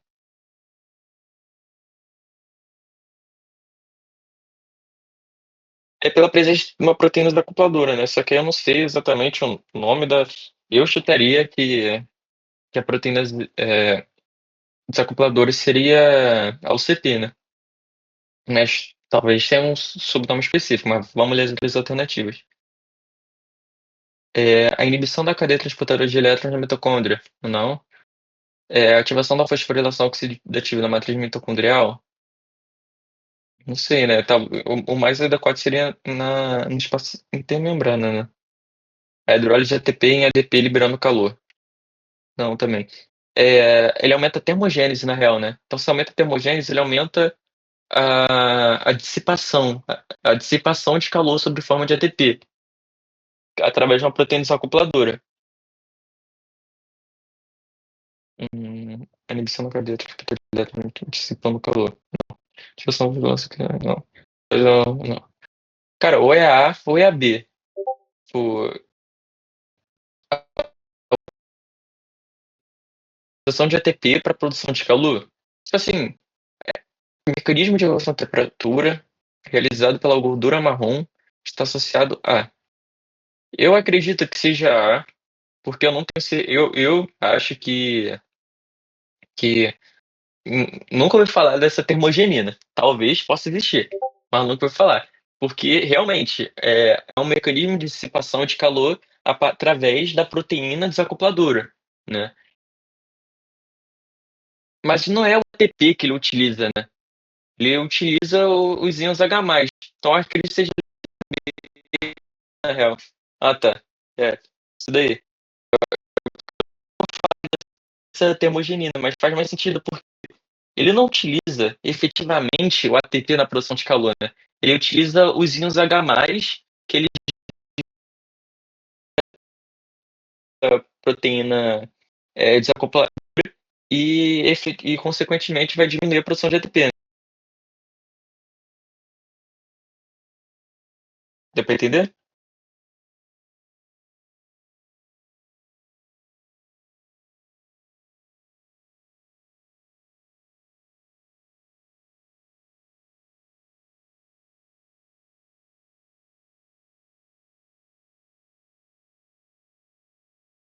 Tem mais eu tenho pra mandar. Essa daqui requer um coisa. É tipo assim, essa daqui, o ideal seria fazer por eliminação, entendeu? Por quê? Cara, CDE era direto, por quê? A gordura não tem nenhum tipo de inibidor, entendeu? Ela só é um tipo de tecido diferente, então ele vai ter tem uma inibição ali, sabe? Então a C já dá pra eliminar. A D, ativação da fosforilação oxidativa, também não, né? Porque, tipo assim, é só um tecido diferente. Então, como que um tecido diferente vai ativar? Como que um browning iria ativar? A hidrólise de ATP em ADP tá liberando calor? Também não, né? Porque mecanismos de liberação de calor, mecanismos de termogênese, normalmente eles são feitos através desse desacoplamento, né? Então aí você pode ficar entre A e a B, porque beleza, você vai desacoplar para a produção de ATP. Produção de ATP não, desculpa, para a produção de calor. Só que aquele lance, ele não usa efetivamente o ATP. Ele utiliza os prótons que seriam oriundos para ativar a ATP sintase, entendeu?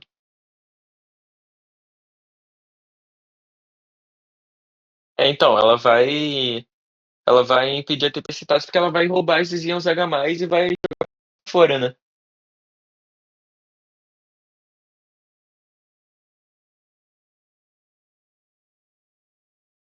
É o mesmo lance lá do. Acho que tem um veneno também que ele forma, que ele utiliza uma proteína desacopladora. Eu não lembro qual que é, eu não sei se é succinato, não lembro.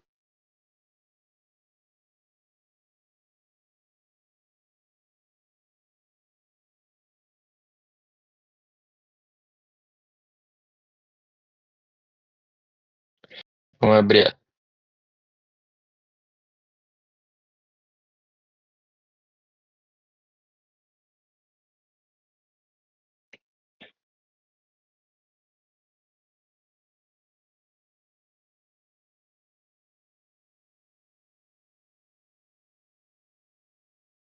e vocês estão conseguindo ver a questão 9 aqui?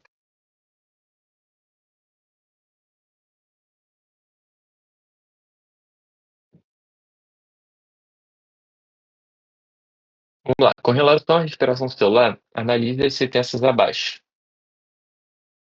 E em seguida, assinale a opção correta. O NAD+, desempenha papel central no metabolismo energético das células, capturando elétrons de energia liberados na degradação de moléculas vida aos sistemas de síntese de ATP. Isso aqui tá bem amplo, né? Mas, mas sim, né? Ele atua captando elétrons, sim,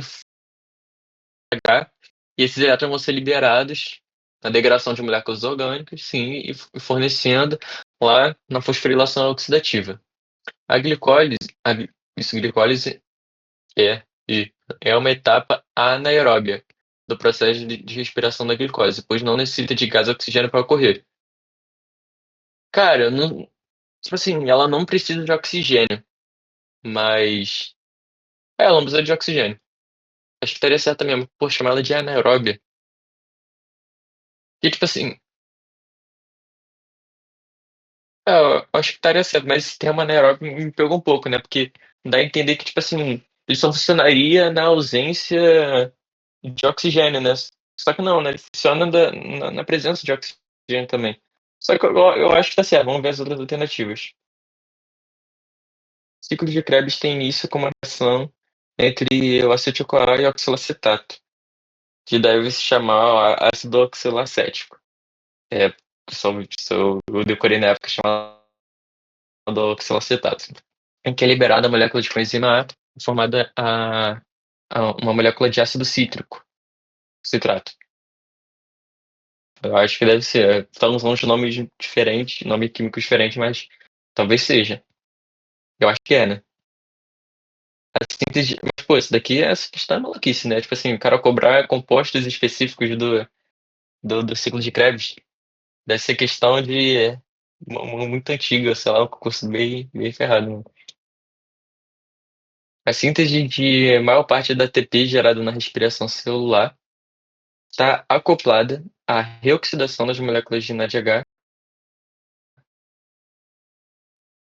e FADH2, que se transformam em NAD+, e FAD, respectivamente. Reoxidação. Você oxida o NADH, né? Você tira os elétrons dele, então uma reoxidação, porque eles oxidaram alguém, que se transforma em NAD+, e FAD, tá certo.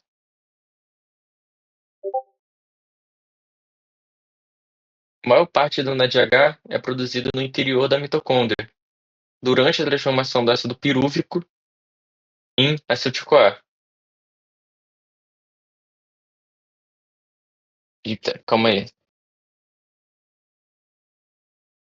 Maior parte. Sim, né? Porque essa daqui, a 5, o que acontece? A maior parte do NADH utilizado, vocês lembram que o NADH, o NAD+, né, convertido em NADH, ele é utilizado em uma reação, se eu não me engano, na glicólise. No ciclo de Krebs, cara, são várias reações que o NADH e o FAD é utilizado, né, FADH2. E, e essas reações, né, o ciclo de Krebs, ele acontece dentro da mitocôndria. Então, a maior parte do NADH é produzida no interior da transformação do acetil-CoA, do ácido pirúvico, que é acetil-CoA e o ciclo de Krebs. Sim, então, tipo assim, tenho certeza, 5.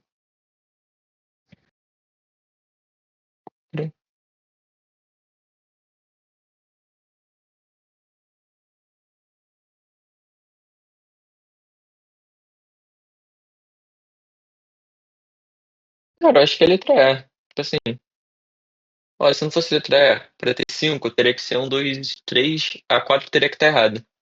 Assim, de maior parte da TP já a expressão está ocupada em oxidação. Eu acho que tá certo. Tipo assim, não, eu não vejo nenhum erro na 4, porque, tipo, só seria, sei lá, reoxidação. Mas, tipo assim, seria reoxidação porque o NAD+, eles oxidaram um composto, né, do ciclo de exemplo, e depois depois vai acontecer uma outra oxidação por parte do complexo proteico. Cara, sei lá, talvez o possível químico seria, sei lá, reoxidação, né, porque não é o NADH ele não oxida outra pessoa, né, sofre a oxidação. Sim, a única coisa que eu vejo que poderia ser isso, mas, pô, isso aí seria maluquice, né, eles verem dessa forma. Acho que é reoxidação pensando no geral. Se for escolher alguma, eu escolheria a letra E. Vocês têm um gabarito aí? Deve ser um grupo específico. Então é isso daí mesmo. Deu para entender? Porque ó, a maior parte do NADH é produzida no interior da mitocôndria. Sim, porque essas reações de oxidação que têm a captura de elétrons acontecem principalmente no ciclo de Krebs, e o ciclo de Krebs acontece dentro da mitocôndria, né? Por isso que a gente falou lá anteriormente daquele esquema da lançadeira glicerol-fosfato, né? Que é uma forma de você oxidar o NADH que está fora da mitocôndria, né? Que não tem nada a ver com esse processo aqui. Boa noite. Obrigado aí pela participação.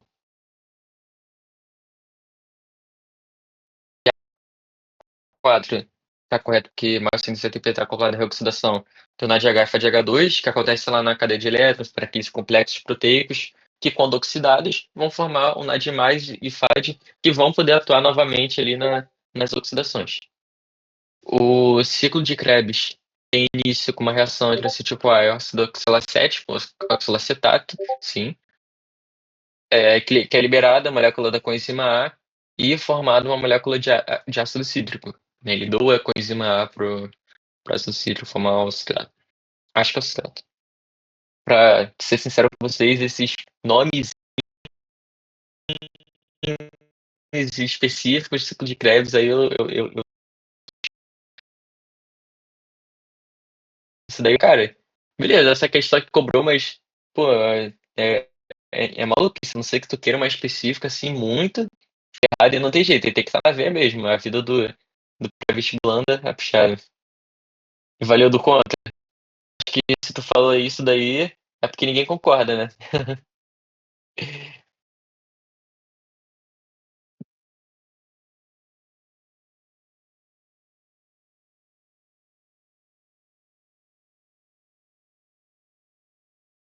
Aí, a segunda etapa, a glicólise é uma etapa anaeróbica do processo de degradação de glicose, depois de oxigênio para ocorrer.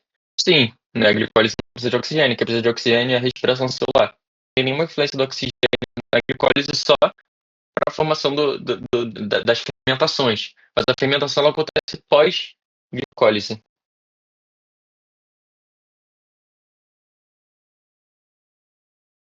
E na timagem você tem um papel central no metabolismo energético das células, captando os elétrons de alta energia. Sim, né, ele atua fazendo as oxidações, liberagem e integração de moléculas orgânicas, fornecendo seguindo sistemas de síntese de ATP. Sim, né, que é o que a gente viu na aula na cadeia de transportadores de elétrons. Foi? Essa daqui? Deu para entender?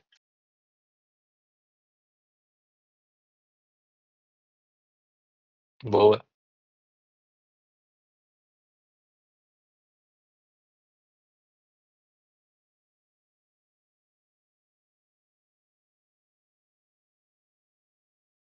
Teria mais alguma aí? Ou foi acho que tinha por hoje?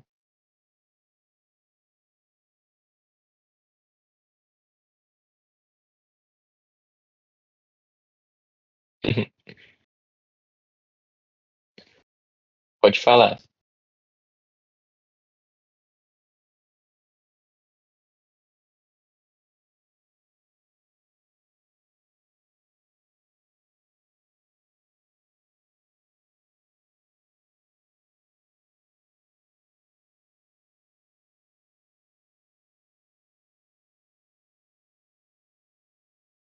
O ATP, ele inibe a glicólise numa etapa. O que acontece? A gente tem uma reação que ela é regulada pela enzima PFK, que é a fosfofrutoquinase, que é a reação de conversão da frutose 1,6 fosfato para frutose 1,6 bifosfato. Essa reação é a reação que sofre mais regulação na glicólise.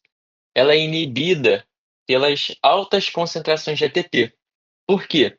As enzimas, elas possuem o que a gente chama de sítio alostérico, que esse sítio, quando tem altas concentrações, né, de algum substrato específico da enzima, ele é ativado, carente e tal, e vai atuar inibindo. O sítio alostérico ele pode servir tanto para inibição como depender da reação.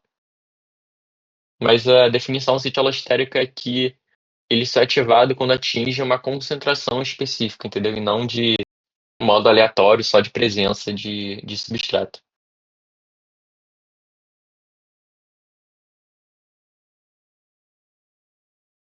Nada? E vocês, mais alguém tem alguma dúvida, alguma questão, ou tranquilo por hoje? Também fico aberto aí para me mandarem mensagem. Pretendo aí voltar mais para frente. Não dá para vir aqui semanalmente, que a vida da faculdade, do laboratório lá na pesquisa fica muito, muito puxada. Mas principalmente na fisiologia. Eita, eu quero o fone até. Principalmente quando a gente vai chegando ali na. Tentando voltar, porque é de parte.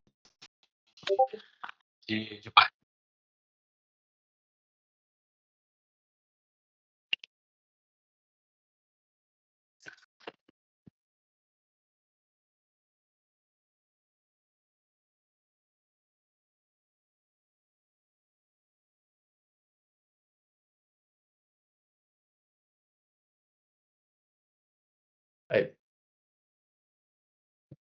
deu pra ouvir o que eu tava falando? É que a bateria do fone acabou, eu não sei em que momento acabou.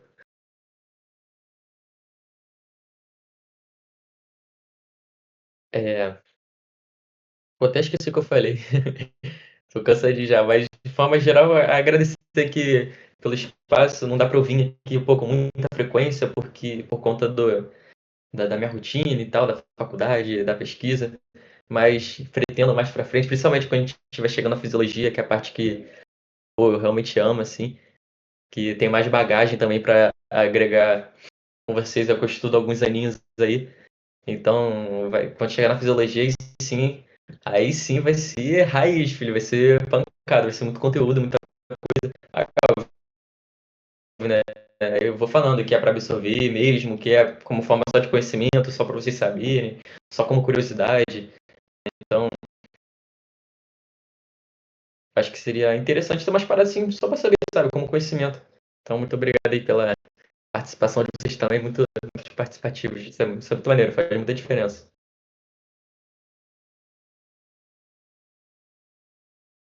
Então, é isso. De qualquer maneira, eu continuo aberto também. Qualquer coisa que tiver dúvida de questão, mandar mensagem, podem